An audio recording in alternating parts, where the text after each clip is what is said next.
Chers amis, bonjour. Nous sommes ravis de vous accueillir avec Jean-Christophe Tortora, président de la Tribune, et Augustin de Romanet, président de l'Aéroport de Paris, pour cette 6e édition du Paris Air Forum.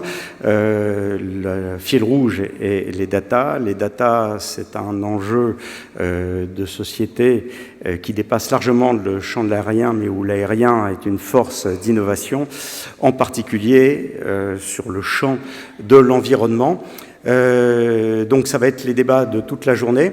Jean-Christophe Tortora vient à mes côtés et va vous souhaiter la bienvenue. Bien, merci, cher Max Ramanet.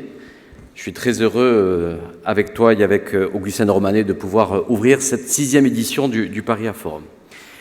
Madame la ministre des Armées, chère Florence Parly, Madame la ministre des Transports, chère Elisabeth Borne, je vous prie de bien vouloir m'excuser ce matin si je vais être un peu irrévérencieux.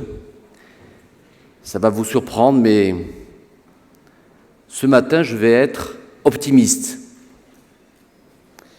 C'est vrai que par moments, quand on est optimiste, c'est un peu, il y a de la suspicion. On vous regarde si vous êtes un peu bizarre, si vous êtes un peu malade.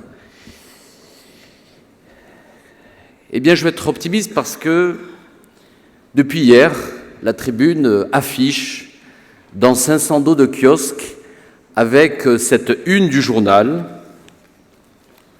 plus d'avions, moins de pollution, c'est possible. C'est possible, même pas avec un point d'interrogation. Imaginez, on a mis un point d'exclamation, c'est encore plus irrévérencieux. Je dis ça parce que on est par moments dans un contexte où c'est tellement plus facile pour la presse de faire des unes où on pourrait dire il faut plus d'avions, il faut plus d'armées, il faut plus de ministre des Transports, plus de mobilité, comme ça il y aura au final que des fractures territoriales à l'échelle mondiale. Bon, je ne sais pas, plus de ministère pour Elisabeth Borne, plus de ministère pour Florence Parly.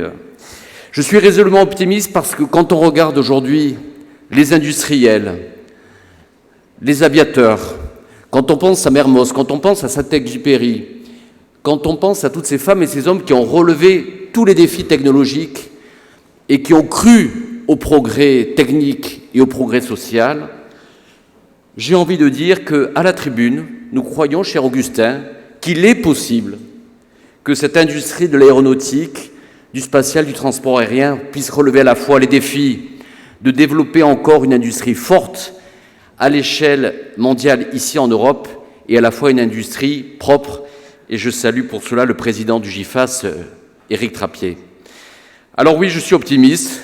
Pour une fois, on ne va pas faire une où on va désingler notre industrie, on va désingler un rêve européen, et on va croire en tous les cas que les industriels que vous êtes, les chercheurs que vous êtes, les entrepreneurs, les start-up qui sont présents dans ce Paris Air Forum vont en effet relever ce défi, que demain, il y aura certainement une croissance du trafic aérien, mais qu'on peut imaginer que grâce à l'intelligence, grâce à la vision à la fois de celle qu'avait Léonard de Vinci et des chercheurs d'aujourd'hui, on peut imaginer qu'il y ait moins de pollution dans un avenir proche.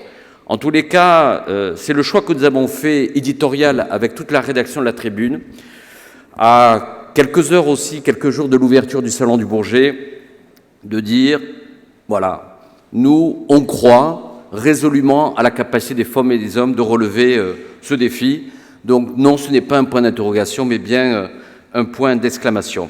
Je voudrais remercier Augustin de Romanet, qui lui aussi, quand il y a 6 ans, certains disaient « non, il n'y a pas d'utilité à faire un événement où on réunit les acteurs de la défense, les acteurs de l'aérien, les acteurs du spatial, parce que maintenant, puisque tout est digital, les femmes et les hommes n'ont même pas besoin de se rencontrer. » Et puis, il y a celles et ceux qui disaient « mais tout le monde est un petit peu, voilà, chacun est dans son coin, acteur de la défense, acteur de l'aéronautique, à ne pas vouloir se mélanger. » Eh bien, cher Augustin, je sais bien que à la fois le dirigeant d'ADP que tu es, mais tu es aussi un entrepreneur et tu as cru, il y a 6 ans, à créer, à développer cette édition du Paris Air Forum, une 6e édition avec aujourd'hui plus de 3000 participants, 10 000 inscriptions dans les tables rondes.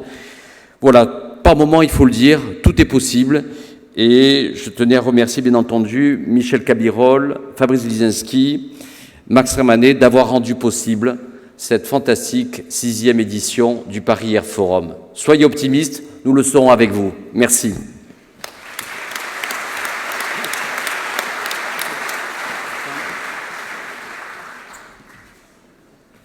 Bien, Mesdames les ministres, Mesdames et Messieurs les officiers généraux, Monsieur le chef d'état-major, Monsieur le président du GIFAS, Monsieur le directeur général de l'aviation civile, Mesdames et Messieurs, mes chers amis de la tribune et Jean-Christophe Tortora. Comme tu l'as dit, Jean-Christophe, il y a 6 ans, quand nous avons créé le Paris Air Forum, nous étions frappés par l'antagonisme qui existait entre le monde des aéroports et le monde des compagnies aériennes, qui ne se parlaient pas toujours dans des termes iréniques. Et nous avons souhaité créer ce forum et naturellement, nous avons souhaité l'étendre à tous les acteurs de ce monde, les acteurs de l'aéronautique militaire, des services de l'État, du spatial, des constructeurs, des équipementiers. Et naturellement, nous l'avons ouvert depuis quelques années aux start-up. Se parler aujourd'hui n'est plus une option, tant les débats sont considérables. J'en citerai simplement 2. Le premier, c'est le réchauffement climatique. Avec le FLICSHAM, nous voyons que le monde de l'aérien peut potentiellement, s'il n'y prend pas garde, devenir un bouc émissaire. Et vous le savez, dans toutes les sociétés dans lesquelles des troubles trop forts surviennent, on cherche des boucs émissaires. Donc ne soyons pas ce bouc émissaire, travaillons ensemble pour montrer ce que nous faisons, pour que nos efforts soient mieux connus et mieux reconnus, et puis aussi pour concrètement travailler pour diminuer notre empreinte carbone. Nous ne disputons pas sur des broutilles, ne nous chamaillons pas. Beaucoup a été fait et beaucoup doit encore être fait. Et je souligne le travail des start-up. Le groupe ADP essaye d'en soutenir certaines. Je pense à InnovaTM, je pense à SafetyLine. Collectivement, nous avons notre part pour que la réduction des émissions de CO2 soit effective et mieux connue. C'était le premier point. Le deuxième point, c'est le thème de ce forum, la révolution des données. La révolution des données doit non seulement nous aider à réduire les émissions de CO2, mais aussi nous aider à améliorer le parcours du passager. Dès aujourd'hui, le parcours du passager n'est plus le même que ce qu'il était il y a 20 ans. Les smartphones pour l'enregistrement, le passage automatisé des frontières avec les sas paraphes, les bornes interactives, etc. Je sais que beaucoup reste à faire et croyez-moi, je ne dirais pas que tout est parfait. Quoi qu'il arrive, la question du climat, la révolution des données sont des enjeux considérables pour l'ensemble de notre secteur.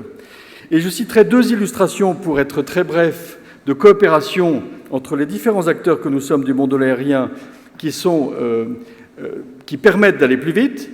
La lutte anti-drone d'une part, la coopération sur les véhicules à décollage vertical rapide, les VTOL.